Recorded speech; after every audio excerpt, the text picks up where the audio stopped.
Assalamualaikum warahmatullahi wabarakatuh. Halo, salam kenal adik-adik kelas 12 IPS 2 SMA Negeri 1 Sidayu. Oke, karena kita tidak bisa tatap muka secara langsung, maka perkenalannya secara online saja ya. Perkenalkan, nama saya Eka Wahyuni Ambarwati, mahasiswa PPL Universitas Komarudin. Kalian bisa panggil Kak Yuni atau Bu Yuni juga boleh.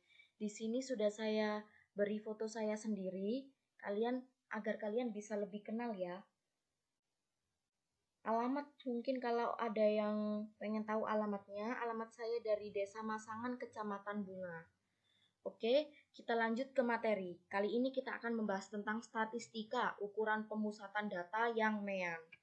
Kita lanjut ya. Sebelum kalian memasuki pembelajarannya, akan lebih baik kalian harus tahu tujuan pembelajarannya terlebih dahulu.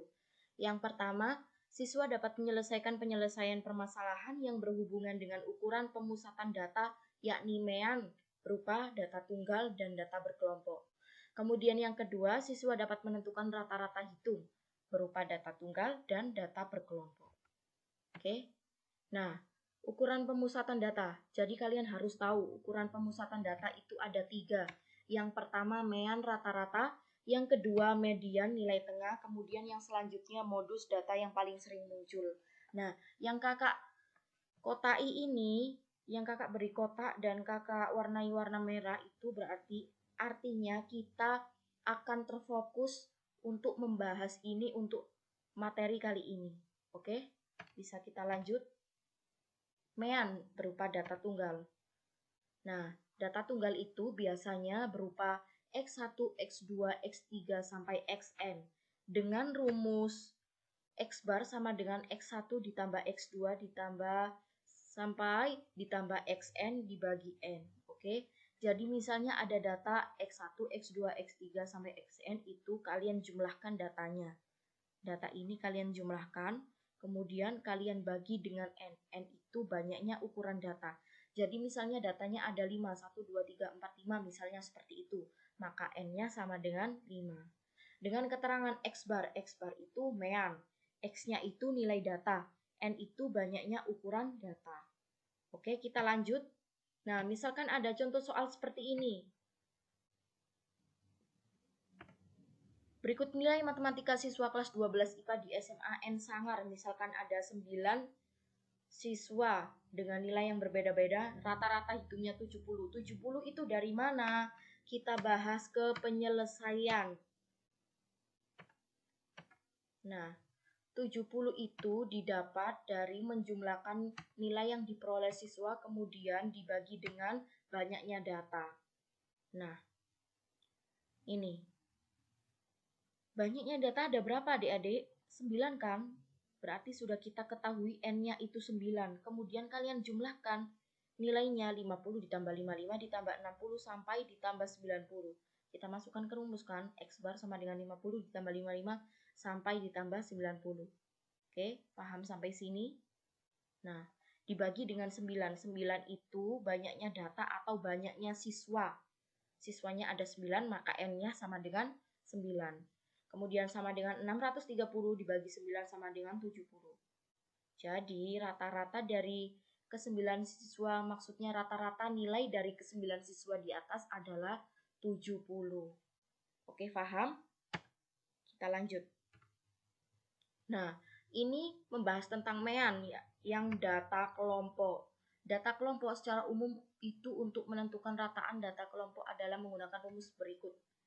Oke, jadi ini rumusnya data kelompok X bar sama dengan sigma FI dikali XI dibagi sigma FI. Oke, sigma itu total. Dengan FI itu frekuensi kelas I, XI titik tengah kelas I. Kita lanjut ke langkah-langkah. Nah, langkah-langkah dalam menentukan rata-rata data kelompok. Yang pertama, menentukan jumlah total frekuensi atau FI. Jadi, nanti kan ada frekuensi, biasanya di soal itu ada frekuensi, kalian jumlah total frekuensi itu FI. Kemudian yang kedua, menentukan titik tengah tiap kelas. Jadi nanti itu misalnya ada kelas dari interval 1 sampai 50 misalnya seperti itu. kalian cari titik tengahnya. Itu dinamakan XI. Oke. Kemudian yang ketiga, menentukan hasil kali frekuensi dengan titik tengah. Jadi setelah kalian tentukan FI-nya, sudah kita ketahui FI misalnya, kemudian sudah kita ketahui XI, kalian cari FI dikali dengan XI. Kemudian langkah yang keempat, menentukan jumlah total frekuensi dengan titik tengah. Jadi kalau sudah kalian ketahui FI dikali XI-nya berapa, nanti kan ada data banyak gitu.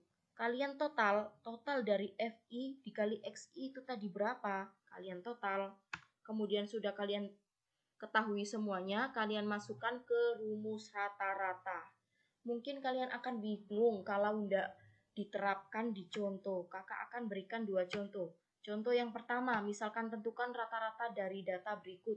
Ini ada datanya yang kecil-kecil ya, 20 sampai 24, 25 sampai 29 dengan frekuensi 48 sampai jumlah frekuensinya itu 40. Penyelesaiannya seperti ini. Nah, tadi kan diketahui nilainya, kemudian frekuensinya. Langkah pertama tadi apa? Kita menentukan total frekuensi. Jadi sigma FI, kita menentukan sigma FI. Berarti sigma FI itu maksudnya total frekuensinya. Oke, total dari FI. Total dari FI 4 tambah 8 tambah 16 tambah 12 sama dengan 40. Kemudian kita tentukan titik tengahnya. Titik tengah dari 20 sampai 24 berarti bisa kalian jabarkan kalau datanya sedikit. 20, 21, 22, 23, 24. Nilai tengahnya itu berapa? 22. Seperti itu seterusnya. 35 sampai 39 itu nilai tengahnya 37. Setelah kalian sudah mengetahui nilai tengah, kalian cari FI dikali XI, frekuensi dikali dengan titik tengah. Maksudnya, nah, titik tengah, oke? Jadi 4 dikali 22 sama dengan 88, sampai 12 dikali 37 sama dengan 444. Sudah kita ketahui FI dikali XI-nya berapa, kemudian kita jumlah total FI dikali XI. Oke, kita jumlah 88 tambah 216 ditambah 512 ditambah 444. Totalnya berapa? 1260. Kita masukkan ke rumus X bar sama dengan sigma FI dikali XI dibagi sigma FI.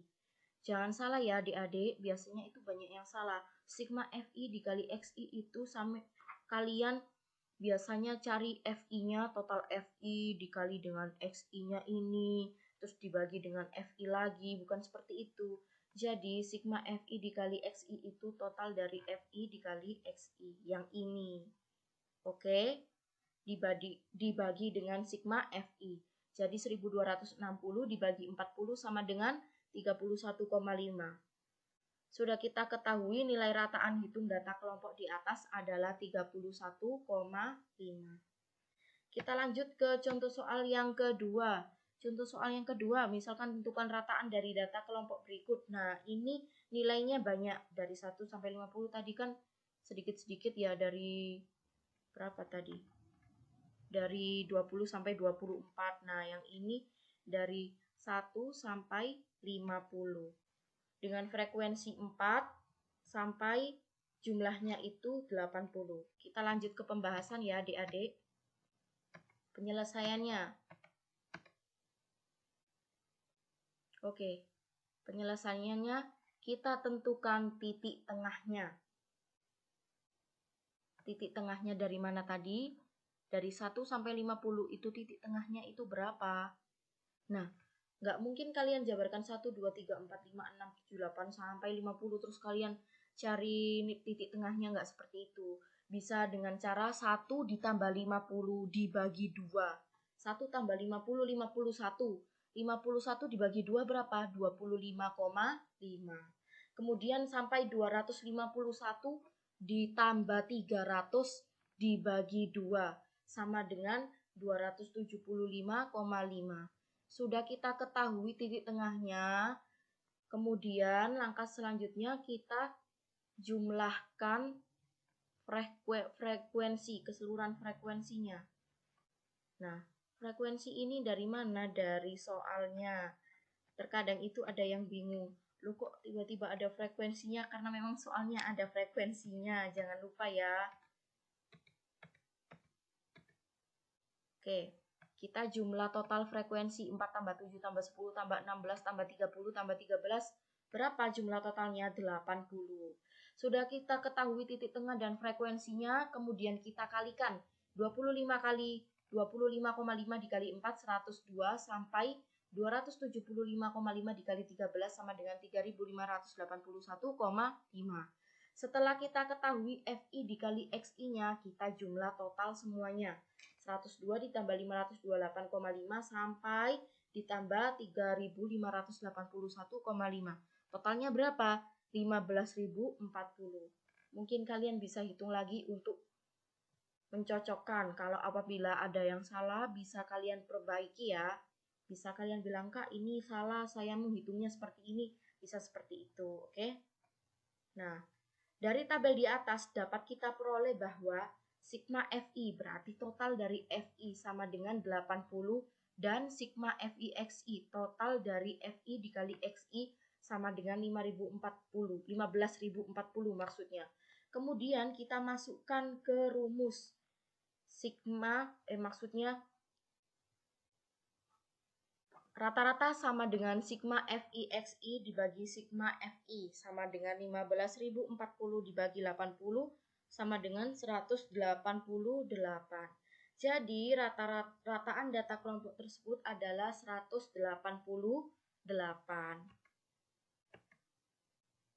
Sekian dulu ya materi kita hari ini. Apabila ada yang tidak paham atau mungkin kalian merasa, Kak, ini penjelasannya kecepatan, saya tidak paham yang sebelah sini, misalnya seperti itu, kalian bisa tanyakan.